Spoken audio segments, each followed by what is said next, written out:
আজ 18 তারিখ। দেখো এখনো একজনের দুবেলা স্লাইন চলছে।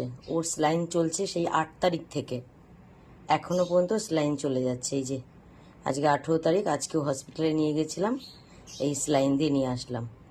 কিন্তু ইভিনিংয়ে বলেছে বাড়িতে এসে যে স্লাইনটা দিত সেটা আজকে দিতে হবে না, সেটা স্কিপ করতে বলেছে।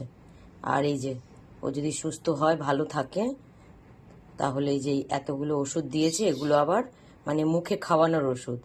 এতদিন তো স্লাইনের সাথে ইঞ্জেকশন যাচ্ছিল, এই মেডিসিনগুলো দিয়েছে।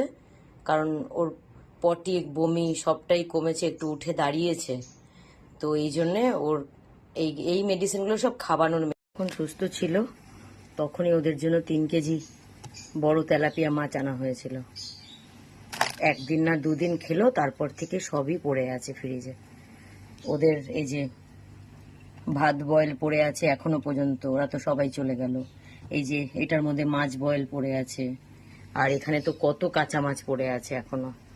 তো দেখো মাছ দিয়ে ভাত দিয়েছি, মাছ দিয়ে ভাত খাচ্ছে না কিছুতেই। এই যে আজকে বোনলেস চিকেন এনেছি, আর গাজর দিলাম, একটু পেঁপে দিলাম। আজকে চিকেনটা বয়েল করে দেখি ওরা খায় কিনা। মানে 16 জন ছিল, তার মধ্যে আর 3 জন আছে। তার 3 জনের মধ্যে একজনের এখনো স্লাইন চলছে, আর 2 জন